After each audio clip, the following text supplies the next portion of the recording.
2 பேருக்கு இது இறுதியான தேர்தல்கள். சிலுவம்பாளையம் பழனிசாமி அவர்களுக்கு இன்னொரு ஆட்டத்தை தொடங்கிருக்கும். இன்னிங்ஸ் ஆரம்பிச்ச விதம் இருக்கு.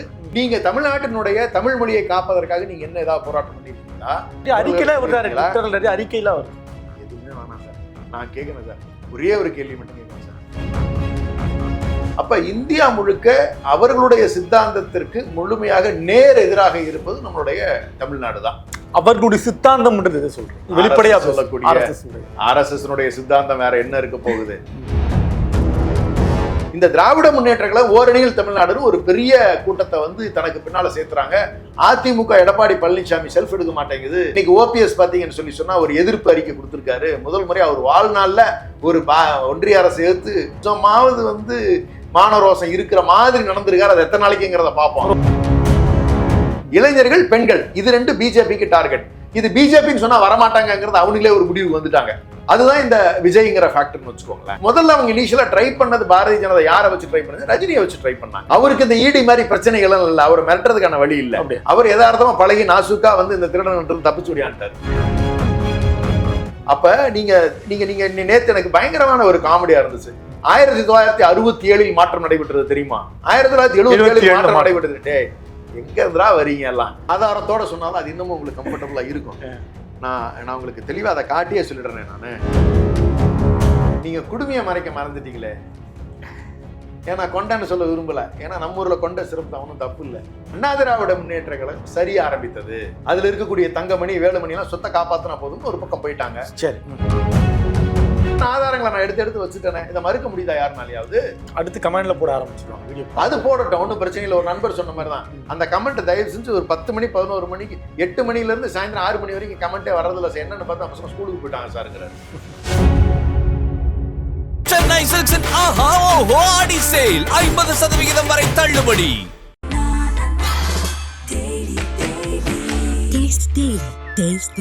அறுவை சிகிச்சையில் கத்தி என்பது வரலாறு, ரோபோட்டிக் சர்ஜரி என்பது இன்றைய கூறு. தங்கம் புற்றுநோய் சிகிச்சை மையம், நாமக்கல் மற்றும் கான்பூர். உலக தமிழர்களுக்கு வணக்கம். இது கிங் டிவி. இன்றைக்கு நம்மோடு சிறப்பு நேர்காணல் இணைந்திருப்பவர் திராவிட முன்னேற்ற கழகத்துடைய செய்தி தொடர்பாளர் திரு ராஜ தமிழ்மாறன் அவர்கள். சார் வணக்கம். சார் வணக்கம். திராவிட முன்னேற்ற கழகம் 2026 தேர்தலுக்காக ஒரு தயாரிப்பில் இறங்கியிருக்காங்க. ஓரணியில் தமிழ்நாடு என்பது முதலமைச்சர் அறிவிச்சு நடந்துட்டு இருக்கு. மறுபுறம் தாவேகாவுடைய தலைவர் திரு விஜய் அவர்கள் அவங்க ஒரு ஸ்லோகனை அறிவிச்சுட்டு களத்துக்கு வர தயாரா இருக்காங்க. கிட்டத்தட்ட வெற்றி பேரணியில் ஓரிணையம் அப்படின்றாங்க. இந்த இரண்டிற்குமான தத்துவ ரீதியான வேறுபாடாக நீங்க என்ன பாக்குறீங்க? முதல்ல சொல்லணும்னா டிவிகேக்கு தத்துவம் இருப்பதாகவே எனக்கு தெரியல. அவங்க வந்து முழுக்க முழுக்க பாரதிய ஜனதா கட்சியினுடைய ஐடியாஸை இம்ப்ளிமெண்ட் பண்றதுக்கான ஒரு டூல், அவ்வளவுதான். என்ன பாக்குறீங்க? உறுதியா பனையூர் அலுவலகத்துல பெரியார் சில இருக்கு, அம்பேத்கர் சில இருக்கு. அது வந்து என்னன்னா தமிழர்களை, தமிழ்நாட்டு மக்கள் இருக்கக்கூடியவர்கள அவங்கள விட்டுட்டு அரசியல் பண்ண முடியாதுங்கிறது வந்து பாரதிய ஜனதாக்கு தெளிவா தெரியுது. அதனால ஒரு பி பார்ட்டி ஒன்று உருவாக்குறாங்க. அதாவது திராவிட முன்னேற்ற கழகத்திலும் அண்ணா திராவிட முன்னேற்ற கழகத்திலும் இருக்கக்கூடிய வாக்கு வங்கியை யாராவது ஒருத்தர் பிரித்தெடுத்தார்கள் என்று சொன்னால் அது திராவிட முன்னேற்ற கழகத்திற்கான தோல்வியாக அமைய வேண்டும்ங்கான ஒரு மறைமுக முயற்சி, ஒரு திட்டமிடல் தான் அவங்களுடைய நோக்கம் மாதிரி இது தெளிவா தெரியுது.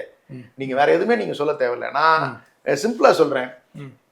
இந்திய அளவில் நம்ம எடுத்து பார்த்தோம்னு சொன்னா திராவிட முன்னேற்ற கழகம் ஆளுகின்ற தமிழ்நாடு இது வந்து ஒரு சாதாரண மண் அல்ல, பெரிய வரலாற்றுக்கு சொந்தமானது. ஒரு உதாரணம் சொன்னா, கீழடியை வந்து ஏற்கிறதுக்கே அவங்களுக்கு வந்து இன்னைக்கு அங்கீகரிக்கிறதுக்கே அவங்களுக்கு வந்து ஏற்பு இல்லாம இருந்துகிட்டு இருக்கு. அதையே மறுக்கிறாங்க, தள்ளி போட முயற்சி பண்றாங்க. அதையும் ஒரு பேட்டியில சொல்லியிருந்தேன். அவங்களுக்கு சிந்து சமவெளி நாகரிகத்துல சிந்து சரஸ்வதி நாகரிகம் அறிவித்த பிறகு இதை அறிவிக்கணுங்கிற ஒரு திட்டமிடல் இருக்கிறதா தான் வந்து அதுல பார்க்க முடியுது. அப்ப அது மாதிரியான எப்படி வரலாறுல விளையாடுறாங்களோ, அப்ப இந்தியா முழுக்க அவர்களுடைய சித்தாந்தத்திற்கு முழுமையாக நேர் எதிராக இருப்பது நம்மளுடைய தமிழ்நாடு தான்.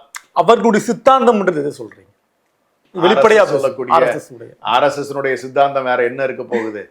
கற்பனை கதைகள், அதாவது ஒரு பாரதம்னு உருவாக்குறது, ஒன் இந்தியாங்கிற கான்செப்ட், அகண்டா பாரதம், இது எல்லாமே முழுக்க முழுக்க இந்த வேதம், சாஸ்திரம், சம்பிரதாயம் அந்த முறைகளுக்குள்ள ஒரு கற்பனை கதாபாத்திரத்துக்குள்ள மக்களை ஒரு மூட நம்பிக்கைகளுக்குள்ள கொண்டு போய் புகுத்துறது தான் அவங்களுடைய நோக்கம். அது தமிழ்நாட்டு மக்கள் என்னைக்குமே இடம் கொடுத்ததே வந்து கிடையாதுன்னு வச்சுக்கோங்களேன். அப்படியா? உறுதியாக நீங்க அதை ஸ்ட்ராங்கா நிக்கலாம். அதனாலதான் வந்து டிஎம்கே ஆர் ஏடிஎம்கேங்கிற ஒரு ஸ்டாண்டில் நின்றுச்சு. எம்ஜிஆர் ஆட்சி புரிந்த போது கூட வந்து நீங்க நம்மளுடைய எதிர்கட்சி தலைவராக அன்னைக்கு அம்மையார் ஜெயலலிதா அம்மையார் ஆட்சி புரிந்தப்ப கூட வந்து நிறைய விஷயங்களை வந்து விட்டு கொடுக்காம திராவிட மக்களினுடைய இந்த தமிழ் மக்களுடைய உணர்வுகளை காப்பாத்துறதுல எந்த விதத்திலையும் வந்து விட்டு கொடுக்காம தானே வச்சிருந்தாங்க. அவங்களுக்கு அந்த மனநல தெளிவா புரிஞ்சுது. கரசேவைக்கு உதவி பண்ணாங்க இல்லையா? அதே ஆர்எஸ்எஸ் வந்து பேன் பண்ணதும் எம்ஜிஆர் காலத்துல தானே கூடாதுன்னு. இந்த அம்மையார் அவரு தான் நிறுத்துறாரு. இந்த அம்மையார் அதுல தெளிவா இருந்தாங்க. இந்த அம்மையார் அப்படி என்னதான் வந்து கரசேவைக்கு அனுமதிச்சாலுமே கூட பாஜக வளர்றதுக்கு எந்த காலத்திலயும் உள்ள அனுமதிச்சதே கிடையாது. நீங்க எத்தனை நாள் காத்து கிடந்து இவங்க வந்து ஜெயலலிதா அம்மையாரை பார்த்துருப்பாங்கிறது நீங்க பார்த்துக்கிட்டு தானே இருந்தீங்க. வாஜ்பாய் அரசு கவிழ்க்கப்பட்டது யாராலுங்கிறத நீங்க பார்த்துருக்கீங்கல்ல. அதனால அந்த அம்மாவை பொறுத்த வரைக்கும் தெளிவா இருந்துச்சு. தமிழ்நாடு உங்க எழுப்புக்கெல்லாம் ரொம்ப புரிதலுக்காக கேட்கிறேன். இப்போது டாக்கா போயிட்டு இருக்கு. முன்னாள் ஒரு அமைச்சர் கூட பேசியிருக்காரு. பிஜேபியுடைய ஆட்சி கவிழ்த்ததற்கு தத்துவம் காரணமா அந்த அம்மாவுடைய சிக்கல் காரணமா? திரும்ப கேளுங்களேன். பிஜேபியுடைய ஆட்சியை கவிழ்த்ததற்கு தத்துவ ரீதியான சிக்கல் காரணமா இல்ல தனிப்பட்ட முறையில இருந்த அம்மையார் மீதான வழக்குகள் காரணமா? அம்மையார் மீதான வழக்கு ஊருக்கே தெரியும். ஆனா அதே சமயத்துல நான் என்ன சொல்ல வரேன்னா, நீங்க அந்த அம்மையார் ஒரு சில தவறான முடிவுகள் எடுத்தபோது தன்னை திருத்திக்கிட்டாங்க. ஒரு உதாரணத்துக்கு வந்து காடு கோழி பலியிடக்கூடாதுன்னு சொல்லி யாரோ சொன்னதற்காக ஒரு முடிவு எடுக்கிறாங்க, அதை அறிவிக்கிறாங்க. அது மிகப்பெரிய எதிர்ப்பை மக்கள்கிட்ட சம்பாதிக்குது. ஏன்னா இன ரீதியா நம்ம அப்படிப்பட்டவர்கள் அல்ல, நமக்கு அது பாரம்பரியமா இருக்கக்கூடிய வழக்கம். டக்குன்னு அந்த ஸ்டாண்டை மாத்திக்கிறாங்க. அப்ப இங்க தமிழ்நாட்டு மக்களோட விருப்பம் என்னமோ அதை செயல்படுத்துவதற்கான ஒரு நோக்கத்தை தெளிவுபடுத்தி தான் அவங்க வந்து வாழ்ந்தாங்கன்னு வச்சுக்கோங்களேன். அப்படிதான் அந்த தமிழ்நாட்டுடைய மக்கள் இருந்திருக்காங்க. அந்த வகையில பார்க்கின்ற பொழுது இன்னைக்கு வந்து ஒன்றிய அரசுக்கு பாசிச பாஜகவுக்கு பெரும் நெருக்கடியை கொடுத்து கொண்டிருப்பது நம்முடைய தமிழ்நாட்டு மக்களினுடைய இந்த திராவிட முன்னேற்ற கழக ஆட்சி தான். நான் திராவிட முன்னேற்ற கழக ஆட்சியினுடைய தமிழ்நாடு நான் சொல்லல, தமிழ்நாட்டு மக்கள் விரும்பி ஏற்று இருக்கக்கூடிய திராவிட முன்னேற்ற கழக ஆட்சி. ஏன்னு கேட்டுக்கிட்டீங்கன்னா, இந்த மண்மொழி மானம் காப்பதற்காகத்தான் இன்னைக்கு வந்து ஓரணியில் தமிழ்நாடு அப்படிங்கிற ஒரு ஸ்லோகனை மென்ஷன் பண்ணி எல்லாரையும் உறுப்பினர் சேர்க்கைக்கான முயற்சிகளை நம்ம செஞ்சுக்கிட்டு இருக்கோம். இப்ப 2 கோடி பேர் வந்து நாங்க சேர்ந்து அபிஷியலா பிராக்டிக்கலா உண்மையா சேர்த்திருக்கோம். விருப்பப்பட்டவங்க மட்டும்தான் நம்ம வந்து சேர்த்திருக்கோம். அவங்க கிட்ட 2 விஷயத்தை நம்ம தெளிவுபடுத்துறோம். ஒண்ணு வந்து ஏன் நீங்க இதுல சேரணும், எப்படியெல்லாம் நீங்க வந்து இந்த ஒன்றிய அரசு நமக்கு எப்படி ஓரவஞ்சனை புரிகிறது, எப்படியெல்லாம் நம்மளை வந்து நசுக்குகிறது அப்படிங்கிற விளக்கங்களை ஒண்ணு சொல்றோம். இன்னொன்னு அண்ணா திராவிட முன்னேற்ற கழகம் எப்படியெல்லாம் நம்மளுடைய உரிமைகளை, நம்மளுடைய கடந்த அவர்களுடைய ஆட்சி காலத்துல எப்படியெல்லாம் நம்முடைய உரிமைகளை பாரதிய ஜனதாவுக்கு தாரை வார்த்து அநீதிக்கு துணை போனதுங்கிறதையும் மக்கள்கிட்ட கொண்டு போய் சேர்த்துற வேலையை நம்ம அதிமுகவுடைய ஆட்சி என்பது குறிப்பா திரு எடப்பாடியாருடைய ஆட்சி சொல்லலாம். அப்படிதான் அவருடைய குறிப்பிட்ட காலகட்டம் தான். அதுதான் வந்து மிகப்பெரிய சேதத்தை இந்த தமிழ் சமூகத்துக்கு ஏற்படுத்துச்சு. ஸோ இதை 2ஐயும் பிரீஃப் பண்ண வேண்டிய பொறுப்பு நமக்கு இருக்கு. இந்த 4 ஆண்டுகள்ல எப்படி வந்து ஒன்றிய அரசு நமக்கெல்லாம் பாதகம் செஞ்சுக்கிட்டு வருதுங்கிறதையும் நம்ம மக்கள்கிட்ட சொல்ல வேண்டிய கட்டாயத்தை நம்ம இருக்கோம். இதை சொல்லிதான் நம்ம வந்து சேர்த்துறோம். ஏன்னா ஃபேர் டீலிமிட்டேஷன் வேணும்னு நம்ம கேட்கிறோம். நம்ம நேஷனல் எஜுகேஷன் பாலிசியில இருக்கக்கூடிய மும்மொழி கொள்கையை ஏற்பதற்கு நாங்க தயாரா இல்லைன்னு சொல்றோம். எங்களுக்கு நிதி ஒதுக்கீடு செய்யுங்கன்னு சொல்லி கேட்கிறோம். 9 லட்சம் கோடி ரூபாயை இங்க இருந்து 11 ஆண்டுகளை நம்ம நிதி வருவாயா கொடுத்துட்டு வெறும் 3 லட்சம் கோடி ரூபாயை நமக்கு திருப்பி கொடுத்துருக்காங்க. அதை பெருமையா பிரதமர் பேசிட்டு போறாரு. அதையும் நம்ம வேடிக்கை பார்த்துக்கிட்டு இருக்கிற வேண்டிய நிலையில நம்ம இருந்துகிட்டு இருக்கோம். அப்படின்னா மீதி இருக்கக்கூடிய 6 லட்சம் கோடியை வந்து வடநாட்டவருக்கு நம்ம தாரை வார்த்திருக்கோம். நம்மோட உழைப்புல வடநாடு வாழ்ந்து கொண்டு இருக்கிறது அப்படிதான் நம்ம வந்து பார்த்துக்கிட்டு இருக்கோம். இதையெல்லாம் மக்கள்கிட்ட கொண்டு போய் சேர்க்கின்ற பணி தான் இந்த ஓரணியில் தமிழ்நாடு அப்படிங்கிறது தான் தெளிவான பார்வை. அப்ப இவர்களுக்கு பாரதிய ஜனதாக்கு என்ன ஒரே ஒரு பெரிய ப்ராப்ளம் இருந்துகிட்டு இருக்குன்னு சொன்னா, இந்த திராவிட முன்னேற்ற கழகம் ஓரணியில் தமிழ்நாடுன்னு ஒரு பெரிய கூட்டத்தை வந்து தனக்கு பின்னால சேர்த்துறாங்க. அதிமுக எடப்பாடி பழனிசாமி செல்ஃப் எடுக்க மாட்டேங்குது, சிலுவம்பாளையம் பழனிசாமி ஆயிட்டாருங்கிறது அவங்களுக்கும் தெரிய வருது. இன்னைக்கு ஓபிஎஸ் பாத்தீங்கன்னு சொன்னா ஒரு எதிர்ப்பு அறிக்கை கொடுத்திருக்காரு. முதல் முறை அவர் வாழ்நாள்ல ஒரு ஒன்றிய அரசு எடுத்து அவர் அறிக்கைன்னு ஒண்ணு கொடுத்திருக்காருன்னு சொன்னா இப்பதான் அவரே வந்து கொஞ்சமாவது வந்து மானரோசம் இருக்கிற மாதிரி நடந்திருக்காரு. அது எத்தனை நாளைக்குங்கிறத பார்ப்போம். ஒரு வரலாற்று நிகழ்வு ஓடி பேட்டி எடுத்தாங்க. என்னடா இப்படி ஓடுதுன்னு கேட்ட பிள்ளை முதல்மையா ஒரு அறிக்கை ஒன்று எடுத்து கொடுத்திருக்காரு, அதை எடுக்க போறோம்னு சொன்ன நிகழ்வுகள்லாம் நம்ம நண்பர்கள் சொன்னாங்க. அப்படிதான் வந்து இது இருந்துகிட்டு இருக்கு. அப்ப அவர்களுக்கு தேவை என்னன்னா, திராவிட முன்னேற்ற கழகம் மீண்டும் ஆட்சி கட்டில் அமர்ந்து விடக்கூடாது அப்படிங்கிற ஒரு இலக்கை வந்து பாரதிய ஜனதா கட்சி வச்சிருக்கு. அப்ப அதுக்கு என்ன பண்ணணும் அப்படின்னு சொன்னா, இளைஞர் பட்டாளம் எதுவும் திராவிட முன்னேற்ற கழகத்தை நோக்கி நகர்ந்துடக்கூடாது. ஒண்ணு, பெண்கள் இருக்கக்கூடிய பெண்கள், ஏன்னா பெரும்பான்மையான வாக்குகள் நமக்கு வந்து மகளிர் உரிமை தொகையிலையும் நம்மளுடைய நம்மளுடைய திட்டங்கள் எல்லாமே மக்களை நல்லா கொண்டு போய் சேர்த்து இந்த மக்கள் நல்லா விரும்புற அளவுக்கான நிறைய திட்டங்களை நம்ம வந்து கொடுத்துருக்கோம். இதுக்கு டேமேஜ் பெண்கள் வந்து பெரிய அளவில் இதுல வந்து பெனிஃபிட்டட். அப்ப பெண்களுக்கு பாதுகாப்பு இல்லைங்கிற ஒரு செய்தியை வந்து உருவாக்குவதற்கான முயற்சியும் இவங்க செஞ்சுக்கிட்டே வர்றாங்க. இளைஞர்கள், பெண்கள், இது ரெண்டு பிஜேபிக்கு டார்கெட். இது பிஜேபின்னு சொன்னா வரமாட்டாங்கிறது அவங்களே ஒரு முடிவுக்கு வந்துட்டாங்க. அது இருக்க போறது இல்ல. அப்ப என்ன பண்ணணும்னா ஒரு தேர்ட் ஃபோர்ஸ் ஒன்னு ஜெனரேட் பண்றாங்க. அதுதான் இந்த விஜய்ங்கிற ஃபேக்டர்னு வச்சுக்கோங்களேன். வேற எந்த காரணமும் கிடையாது. அப்ப அந்த விஜய் கிட்ட அசைன்மெண்ட் என்னன்னு கேட்டீங்கன்னு சொன்னா அதே அண்ணா பெரியார சொல்லணும். அதற்கு கூட இன்னும் 2 தலைவர்களை நீங்க சேர்த்துங்க.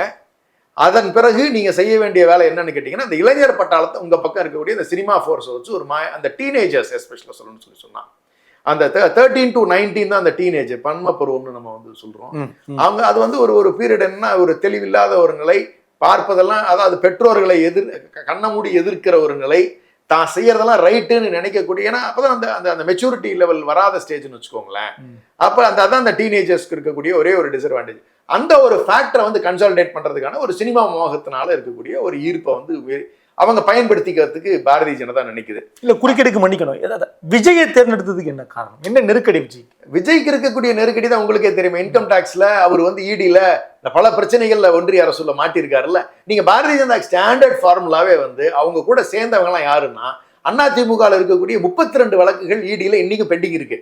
இது எடப்பாடி பழனிசாமி மேல இருக்கு, வேலுச்சாமி மேல இருக்கு, நீங்க தங்கமணி மேல இருக்கு, நீங்க குட்கா விஜயபாஸ்கர் மேல இருக்கு, நீங்க வந்து கரூர் விஜயபாஸ்கர் மேல இருக்கு, சிவி சண்முகம் மேல இருக்கு, நீங்க ராஜேந்திர பாலாஜி மேல இருக்கு. இப்படி பட்டியலிட்டம்னு சொல்லி சொன்னா 32 வழக்குகள் இன்னமும் ஈடியில நிலுவையில் இருந்துகிட்டு இருக்கு. அப்ப அவங்க அங்க அடிமையா போய் சேர்றதா விட்டு அவங்களை காப்பாத்திக்கிறதுக்கு அவங்களுக்கு அதை விட்டா வேற வழி கிடையாது. விஜய்க்கும் அதே நெருக்கடி தான் இருந்துகிட்டு இருக்கு. நீங்க வேற எந்த நோக்கமும் கிடையாது. அப்ப முதல்ல அவங்க இனிஷியலா ட்ரை பண்ணது பாரதிய ஜனதா யாரை வச்சு ட்ரை பண்ணது, ரஜினியை வச்சு ட்ரை பண்ணாங்க. அவர் சேஃப் ஜோன். அப்படியா? அவருக்கு அந்த விருப்பம் இல்ல, அவருக்கு அந்த நோக்கமும் இல்லாம. விருப்பம் இல்லைன்னா அவருக்கு இது மாதிரியான அரசியல் களங்கள்ல தமிழ்நாட்டு மக்கள் ஏற்க மாட்டாங்க அப்படிங்கிறது அவருக்கு புரிஞ்சிருச்சு.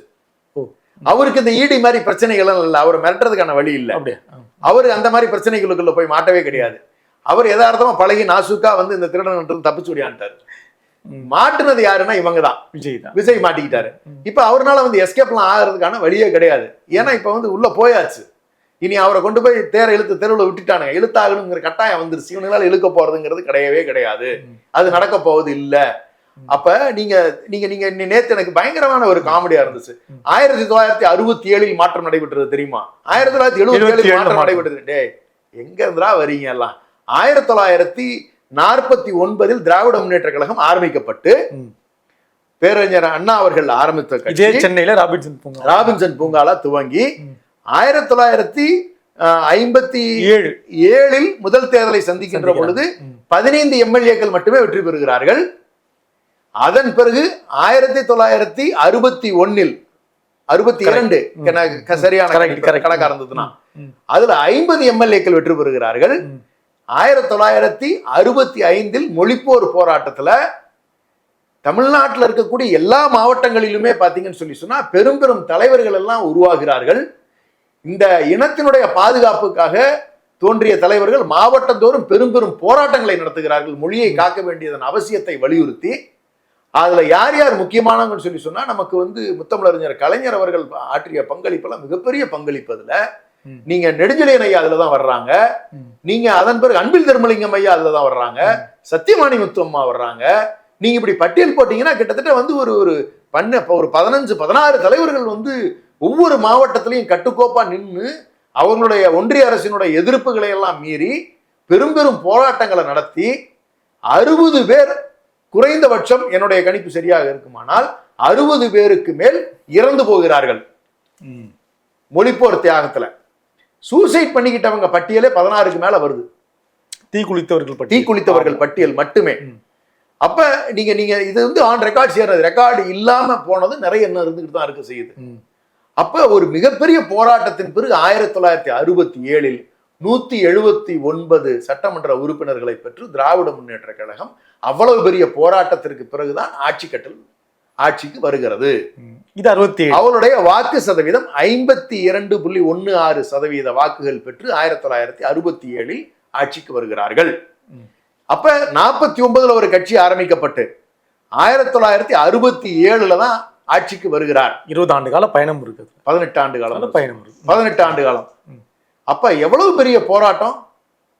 அது மட்டுமல்ல, திராவிட முன்னேற்ற கழகத்தை எவ்வளவு அழகா கட்டமைச்சாங்கன்னா, இந்திய அரசியலமைப்பு சட்டத்துல எப்படி ஒரு அரசாங்க கட்டமைப்பு இருக்குமோ அதுக்கு பேரலா ஒரு கட்டமைப்பை நிர்வாகிகள் அளவுல கட்சியில உருவாக்குனார் பேரறிஞர் அண்ணா. நீங்க ஒரு டிஸ்ட்ரிக்ட் செக்ரட்டரி அன்பில் தர்மலிங்கம் ஐயாவை கோர்ட்ல அரெஸ்ட் பண்ணி கொண்டு போய் ப்ரொடியூஸ் பண்றாங்க. அப்ப அவர் நான் திமுக மாவட்ட செயலாளர் அப்படின்னு சொல்றாரு.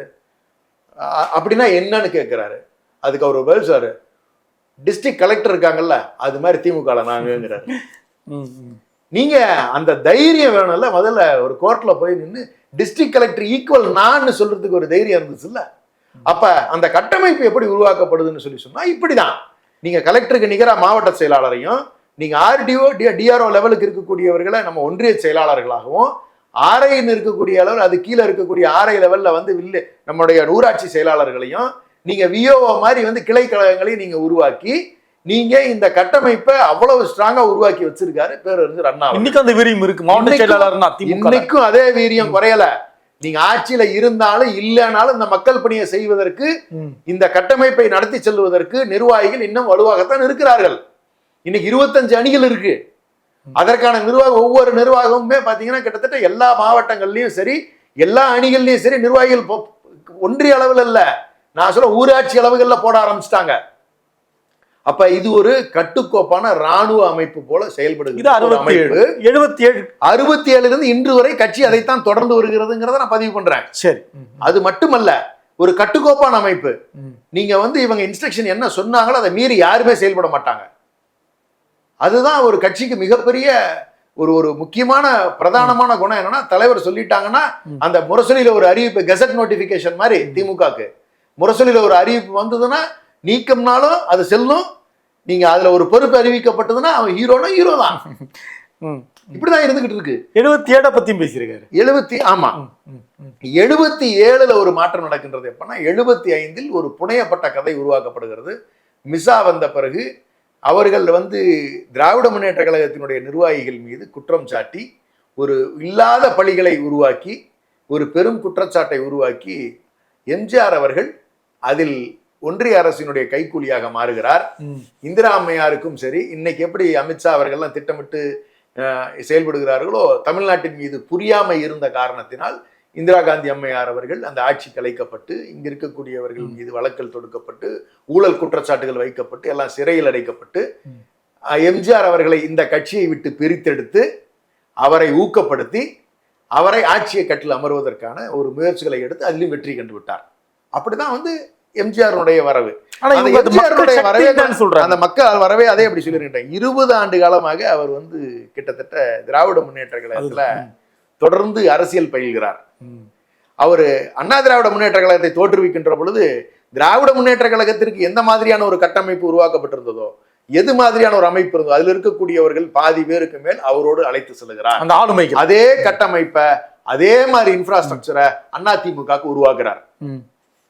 அப்ப திமுகவும் அதிமுக இருக்கிற ஒரு வித்தியாசம் இது திராவிட முன்னேற்ற கழகம் என்பது ஒரு மிகப்பெரிய அமைப்பாக பேரண்ட் பாடி மாதிரி இருந்தாலுமே கூட இதிலிருந்து உருவானதுதான் அண்ணா திராவிட முன்னேற்ற கழகமாக இருக்கிறது. கருத்து வேறுபாடு காரணமாக அவர் வெளியே சென்று உருவாக்குகிறார், வெளியே நீக்கப்படுகிறார். நீக்கப்பட்டவருக்கு வேறு வழி இல்லை. ஒன்றிய அரசு அவர்களுக்கு ஆதரவு தெரிவிக்கிறது. தமிழ்நாட்டை பிரித்தாள ஒரு முயற்சி செய்கிறார்கள். இங்க இருக்கிற மக்களை தனது கட்டுப்பாட்டுக்குள் கொண்டு வரணும்னு நினைக்கிறாங்க. அதிமுக உருவாக்குற ஆட்சியை கைப்பற்ற பிறகு எம்ஜிஆர் மீண்டும் இந்த திராவிட முன்னேற்ற கழகம் எந்த வழிகளை உருவாக்கி வைத்திருந்ததோ, எந்த பாதைகளை உருவாக்கி வைத்திருந்ததோ, அதே பாதையில் அண்ணா திராவிட கழகம் செல்ல வேண்டி இருந்ததே ஒழிய தனக்கான ஒரு புது பாதையை உருவாக்குவதற்கான வாய்ப்புகள் இல்லாமலே போகுது. எடப்பாடி சிலுவம்பாளையம் பழனிசாமிங்கிற ஒரு கேரக்டர் உள்ள வந்ததுக்கு அப்புறம் தான் அண்ணா திராவிட முன்னேற்ற கழகம் சரிய ஆரம்பித்தது. முழுக்க முழுக்க பாரதிய ஜனதா கட்சியினுடைய கைப்பாவையாக மாறியது. அதுல இருக்கக்கூடிய தங்கமணி, வேலுமணி எல்லாம் சொத்தை காப்பாத்தினா போதும்னு ஒரு பக்கம் போயிட்டாங்க. சரி, இப்ப இது ஒரு பக்கம் நடந்து கொண்டிருக்கையில இப்ப இந்த விஜய்ங்கிற ஒரு கேரக்டர் நீங்க எடுத்து பாத்துக்கோங்க. நான் இந்த கட்டமைப்பை சொல்லிட்டேன், திராவிட முன்னேற்ற கழகத்தினுடைய கட்டமைப்பை சொல்லிட்டேன். இதுல எந்தெந்த தலைவர்கள் இருந்து இந்த கட்டமைப்பை உருவாக்குனாங்கிறத சொல்லிட்டேன். இப்ப விஜய்ங்கிறவர் எப்ப கட்சி ஆரம்பிச்சாரு? அவர் கூட இருக்கக்கூடிய தமிழ்நாட்டு முழுக்க இருக்கக்கூடிய பிரம்மாண்டமான தலைவர்கள் யார் யார்? புசி ஆனந்த். என்ன கொள்கை முழக்கம் இருக்கு? சேரை எடுக்காத, மரத்துல ஏறாத. என்ன தமிழ் முதல்ல ஒழுங்கா பேச தெரியுதா? வட்டார மொழின்றாங்க. அவரோட வட்டார மொழி அல்ல. நீங்க தமிழ் மீது பற்றுள்ள எவ்வளவு யாராக இருந்தாலும் அதை ஏற்க மாட்டார்கள். நீங்க நீங்க நீங்க அதை தயவு செஞ்சு அதை நியாயப்படுத்தி பேசுறதுங்கிறது எங்களுக்கு உடன்பாடு கிடையாது. தமிழை நீங்க கொச்சைப்படுத்துகின்ற யாரையும் ஏற்க முடியாது. நீங்க அடுத்து அவர்களோடு சேர்ந்த ஆதவ அர்ஜுன் இருக்காரு. அவருக்கு என்ன கொள்கை இருக்கு? அவர் அம்பேத்கரிஸ்ட். எந்த அம்பேத்கர் அவர் சொல்றாரு? அவர் சொல்லிக்க வேண்டியதுதான். அவருக்கு ஒரு வழி கிடையாது. ஏதோ ஒண்ணு சொல்லணும். அவருக்கு வந்து ஒரு எம்பி ஆகணும். குறுகிய கால ஆசை அவருக்கு அவ்வளவுதான் இருந்துச்சு. வேற எந்த நோக்கமும் கிடையாது. அவரு இருந்த காலத்துல அவர் திராவிட முன்னேற்ற கழகத்தினோட ஐபேக் டீமுக்கு ஒரு எம்ப்ளாயியா இருந்தவர், அவ்வளவுதான். ஆனா ஐபேக்கையே தானா வழி நடத்துன மாதிரி பேசுவாரு. ஏன்னா பொருளாதாரத்துல அவங்க மாமனாருடைய சப்போர்ட் அவங்களுக்கு இருந்துகிட்டு இருக்கு. அப்ப அந்த பணம் இருந்தா எதை வேணாலும் செய்யலாம்ங்கிற ஒரு ஒரு ஒரு குறுகின மனப்பான்மையில அவர் வந்து இந்த வேலைகளில் ஈடுபட்டுக்கிட்டு இருக்காரு. அடுத்தது நீங்க அந்த ஐஆர்எஸ் ஆபீசர் அருண்ராஜ், இந்திய வரலாறுலயே உலக வரலாறுலயே வச்சுக்கலாம்னு வச்சுக்கோங்களேன். ஒரு ரெய்டு நடத்தின ஒரு அதிகாரி, போய் அவர்கிட்ட பணம் பிடிச்சு அவர் மேல கேஸ் போட்ட ஒரு அதிகாரி, தன்னுடைய அஃபீஷியல் போஸ்டிங்கை ரிசைன் பண்ணிட்டு அந்த கட்சியில வந்து சேர்ந்து அந்த கட்சியை வழி நடத்துறேன்னு சொல்லி இருக்கிறாருன்னு சொல்லி சொன்னா, இதை விட ஒரு மட்டமான அரசியல் உலகத்துல இருந்திருக்கவே முடியாதுன்னு வச்சுக்கோங்களேன். நீங்க ஒரு அதிகாரி என்ன பண்ணணும் முறையா பார்த்தா, வழக்கை துரிதப்படுத்தி அவனை ஜெயிலுக்கு அனுப்பணும். நீங்க உங்க ரெய்டு நடத்துறீங்க, நீங்க தான் இன்வெஸ்டிகேட்டிங் ஆஃபீஸரா உள்ள வர்றீங்க, நீங்க தான் தவறுகளை பூரா கண்டுபிடிக்கிறீங்க. கண்டுபிடிச்சு நீங்க என்ன பண்ணுவீங்க? கோர்ட்ல வந்து நீங்க தானே சாட்சி சொல்லணும். ஆனா நீங்க சாட்சி சொல்லாம நீங்க என்ன பண்ணிக்கிட்டு இருக்கீங்க? அவரு கட்சியில போய் அவரை நான் உருவாக்குறேன்னு சொல்லிக்கிட்டு இருக்கீங்க. இது என்னன்னா, இதுதான் இங்கதான் வந்து பாரதிய ஜனதாவுடைய ரோல் கிளியரா எஸ்டாப்ளிஷ் ஆகுது. அந்த officer is a clear RSS minded man. அவரு வந்து இங்க இருந்து விஜய் சரியாத்தான் செயல்படுறாரா, அந்த அமைப்பை எப்படி கொண்டு போகணும் அப்படிங்கிறதுக்கான வேலைகளை கட்டுக்கோப்பா இருந்து அவர் சொல்வதை கட்டுப்படுகிறாரான்னு பாத்துக்கிறதுக்கான ரோல் தான் அவருடைய ரோலா இருக்கு. அவ்வளவுதான் அவங்களுடைய குரூக்கட் மைண்டட்னஸ், அவ்வளவுதான். நீங்க அதுக்கு தான் அவர் இருக்காரு. நீங்க அவங்களுடைய பார்ட்டிக்கு நீங்க அடுத்து நான் இன்னொன்னு சொல்லிடுறேன், அவங்களுடைய ஐடியாஸை ஃப்ரேம் பண்ணி இருக்கிறதுக்கு ஸ்ட்ராட்டஜிஸ்ட்னு ஒருத்தர் வந்து வச்சுக்கிட்டாங்க. அந்த ஸ்ட்ராட்டஜிஸ்ட் யாருங்கிறது உங்களுக்கும் தெரியும், ஜான் ஆரோக்கியசாமி. இவர் தான் அன்புமணியை காலி பண்ணாரு. மாற்றம் அண்ணன் யாரு தெரியுமாண்ணே, நீங்க எல்லாம் எந்த லெவல்ல, நீங்க எல்லாம் ஒபாமா லெவலுக்கு இருக்குன்னு காப்பி அடிச்சு கொண்டு வந்து சொல்றதுக்கு எதுக்குடா உனக்கு ஒரு திட்டம்? 2016 மாற்றம் முன்னேற்றம் அன்புமணின்னு எங்க ஒபாமா பண்ணதை அப்படியே காப்பி கேட்டு அடிச்சுவாங்க தானங்க. அவனுக்கு அவர்களுக்கு சுயமாக சிந்திக்க தெரியாது. அவர்களுக்கு ஒரு காப்பி கேட் தேவை. அவர் ஸ்ட்ராட்டஜிஸ்ட்னு சொல்லிக்கிறாங்க. நீங்க என்ன ஸ்ட்ராட்டஜி இருக்கு அந்த பார்ட்டிக்கு? நான் சொல்றேன், திராவிட முன்னேற்ற கழகத்துக்கு மொழியை காக்க வேண்டிய அவசியம் இருந்ததனால் இன்னைக்கும் அந்த மொழியை விட்டு கொடுக்காம இருமொழி கொள்கைக்காக தன்னை நிலைநிறுத்தி கொண்டிருக்கக்கூடிய ஒரு ஆட்சி நடத்தி கொண்டிருக்கிறார்கள். நீங்க சமூக நீதியை பாதுகாப்பதற்கான முயற்சியில் ஈடுபட்டு கொண்டிருக்கிறார்கள். சம வாய்ப்பை வழங்குவதற்காக போராடி கொண்டிருக்கிறார்கள். எல்லோருக்கும் எல்லாமான வாய்ப்பை வழங்கிட்டு இருக்காங்க. நீங்க இது மாதிரியான எந்த கொள்கைகளை நீங்க உங்களுக்கு சொல்ல முடியும்? மாநில கொள்கை வகுப்பு இருக்கா? நீங்க மாநில சுயாட்சி எல்லாம் உச்சகட்டம். நீங்க ஃபேர் டீலிமிட்டேஷன் வேணும்னு கேட்கிறோம். மாநில சுயாட்சி தேவைக்கு நம்ம என்ன பண்ணிருக்கோம்? கமிட்டி ஃபார்ம் பண்ணிருக்கோம். இன்னும் நீங்க நேஷனல் எஜுகேஷன் பாலிசியை பத்தி நீங்க பேசவே கிடையாது. என்ன நடந்திருக்குன்னே உங்களுக்கு தெரியாது. ஒன்றிய அரசு இன்னைக்கு சமகிர சிக்ஷா அபியானுக்கு 2162 கோடி ரூபாய் ரிலீஸ் பண்ணாம வச்சுக்கிட்டு இருக்காங்க. பழைய பெண்டிங்கு கரண்ட் பீரியடுக்கு 0 ரூபீஸ்னு போடுறான் சார். அலோகேஷனே இல்ல. ஆர்டிஇல நீங்க கம்பல்சரி கொடுக்கணும். அது சுப்ரீம் கோர்ட் ஆர்டர். நீங்க அதெல்லாம் நிறுத்துறதுக்கு உங்களுக்கு உரிமையே கிடையாது. அதுல 540 கோடி ரூபாயை நீங்க நிறுத்தி வச்சிருக்கீங்க. இன்னைக்கு நம்ம கோர்ட் அப்ரோச் பண்ணியிருக்கோம். நீங்க ஃபேர் டீலிமிட்டேஷன் நம்ம கேட்டுக்கிட்டு இருக்கோம். அந்த ஃபேர் டீலிமிட்டேஷனுக்கு அது வருகின்ற பொழுது அதுக்கப்புறம் தான் அது ஸ்லோ டவுன் ஆச்சு. அப்ப இது எல்லாமே வந்து முழுக்க இவங்களுக்கு இருக்கக்கூடிய ப்ராப்ளம். டிஎம்கே தான் வந்து அலர்ட்டா வச்சுக்கிட்டு இருக்கு தமிழ்நாட்டு மக்களை.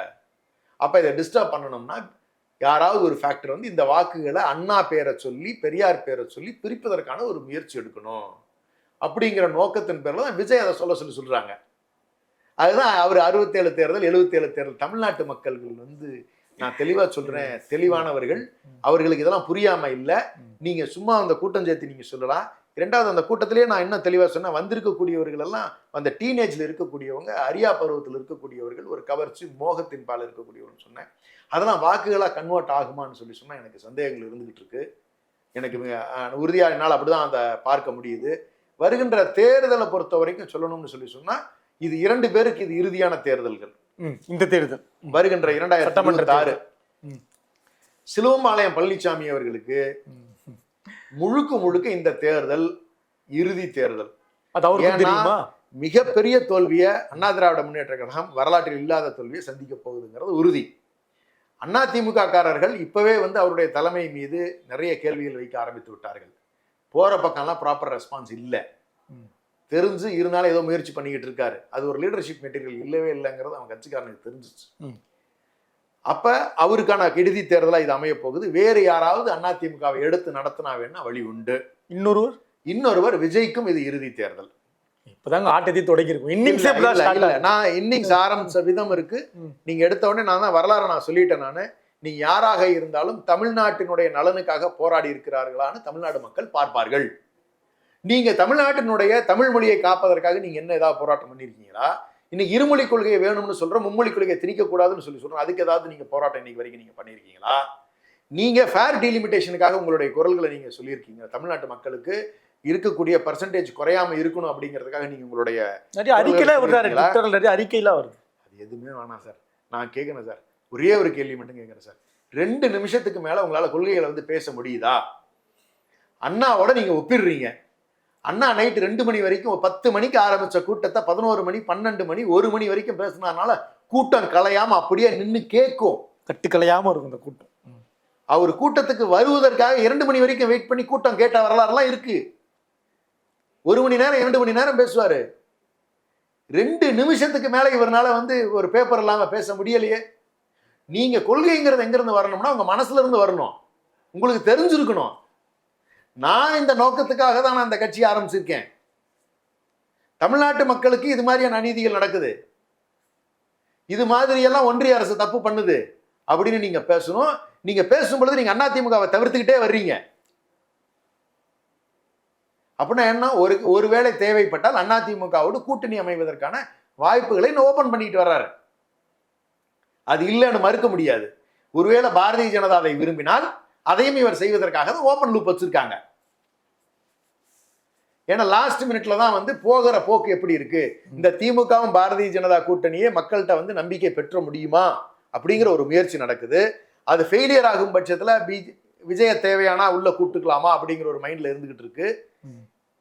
அவர்களுடைய மொத்த நோக்கம் என்னன்னா திராவிட முன்னேற்ற கழகத்தை மீண்டும் ஆட்சி கட்டில் வருவதற்கு அமர விடக்கூடாது அப்படிங்கிறதா அவருடைய நோக்கம் இருந்துகிட்டு இருக்கு. அதுக்கு தான் அந்த விஜய்ங்கிற ஃபேக்டரை உருவாக்கிட்டு வர்றாங்க. அது செல்ஃப் எடுக்க மாட்டேங்குது. இந்த வருகின்ற கூட்டம் நீங்க கட்டுக்கோப்பு முதல்ல ரொம்ப அவசியம். ஒரு கூட்டத்துல நீங்க சொல்லுகின்றத முறையா செயல்படுத்த வேண்டிய அவசியம் இருக்கு. இன்னைக்கு நீங்க ஒரு ஆப் அறிவிக்கிறீங்க, மை டிவிக்குன்னு, ரைட்டா? அந்த டிவிக்கு ஆப் அதை உருவாக்குனது யார் அப்படின்னு சொன்னா அது யாருன்னு பாத்தீங்களா? நீங்க நான் அதை ஆதாரத்தோட சொன்னாலும் அது இன்னமும் உங்களுக்கு கம்ஃபர்டபுளா இருக்கும். நான் உங்களுக்கு தெளிவா அதை காட்டியே சொல்லிடுறேன். நானு அந்த ஆப்பை உருவாக்குறது யாருன்னு கேட்டீங்கன்னா சமஸ்தான் இன்ஃபோடெக் பிரைவேட் லிமிடெட். யாருடைய அமைப்பு அப்படின்னு சொன்னா பாஜக நிர்வாகியான சுப்பிரமணியம் முத்துசாமி என்கின்ற சட்டமன்ற வேட்பாளராக பாரதிய ஜனதா சார்பில் 2011 மணச்சநல்லூரிலும் 2016 ஸ்ரீரங்கத்திலும் பாரதிய ஜனதா வேட்பாளராக நின்றவர்களுடைய நிறுவனம் ஆரம்பித்த ஆப் அது. நீங்க குடுமையை மறைக்க மறந்துட்டீங்களே. ஏன்னா கொண்டன்னு சொல்ல விரும்பல. ஏன்னா நம்ம ஊர்ல கொண்ட சிறப்பு தான், ஒன்றும் தப்பு இல்லை. நமக்கு பிரச்சனையே குடுமிதான். அப்ப அந்த குடுமையை மறைக்க மறந்துட்டாங்க. அதை எடுத்து பிடிச்சு மதியம் வந்து நம்ம நண்பர்கள் நம்மளுடைய தோழர்கள் போட்ட உடனே சாயந்தரம் 6 மணிக்கு அதை மாத்திட்டாங்களே. அப்ப யார் அதை உருவாக்குனாங்க, அந்த ஆப்பை உருவாக்குனாங்கிறத நம்ம வந்து தெளிவா நம்ம பார்த்துட்டோம். அடுத்தது இன்னொன்னு சொல்றேன் கேட்டுங்க. நீங்க கவர்னரை போய் பாக்குறதுனா அவ்வளவு சாமானியமான விஷயம் இல்லை. விஜய் நினைச்சா டக்குன்னு போய் பார்க்க முடியுது. ஒன்றிய அரசினுடைய அனுசரணை இல்லாமலா வந்து விஜய் எப்படி போய் பார்த்துட முடியும்? ஒரு மனு கொடுத்துட முடியும். அடுத்து கேட்கிறேன், உங்களுக்கு டக்குன்னு உங்களுக்கு வைப்பிரிவு பாதுகாப்பு எங்க இருந்து வருது? ஒன்றிய அரசினுடைய உள்துறை அமைச்சர் சொல்லாமல் வைப்பிரிவோ இசட் பிரிவோ உங்களுக்கு கொடுத்துட முடியுமா?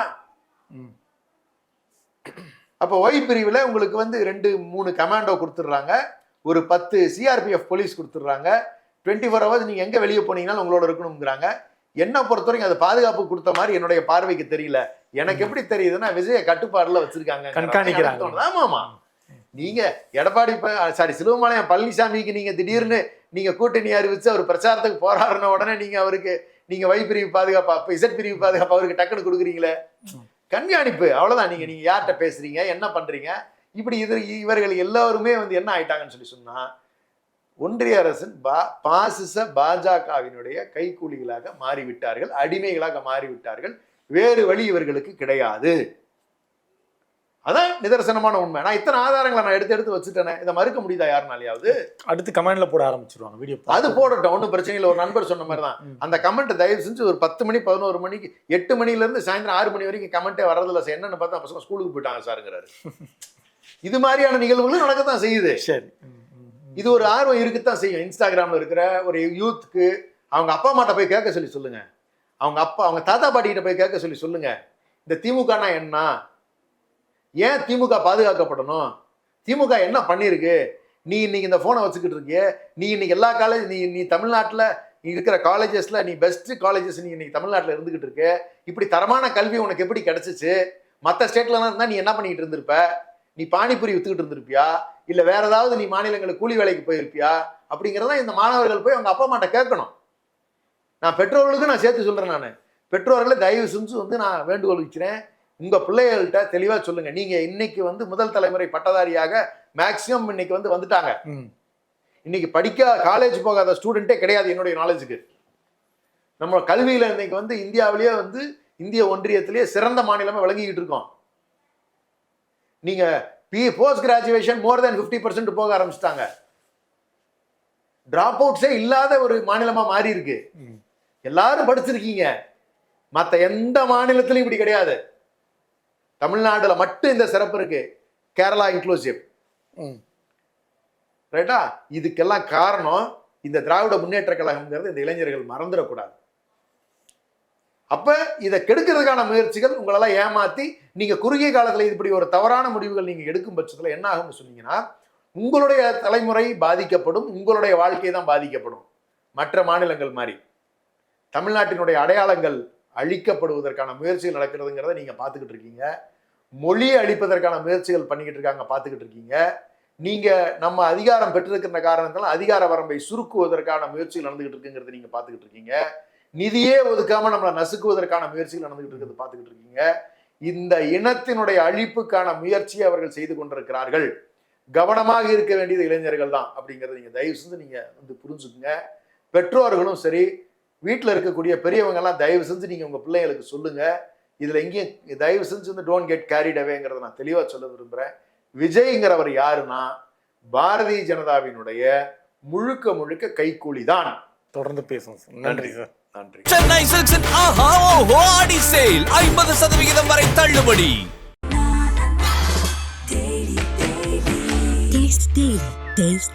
அறுவை சிகிச்சையில் கத்தை என்பது வரலாறு, ரோபோட்டிக் சர்ஜரி என்பது இன்றைய கூறு. தங்கம் புற்றுநோய் சிகிச்சை மையம், நாமக்கல் மற்றும் கான்பூர்.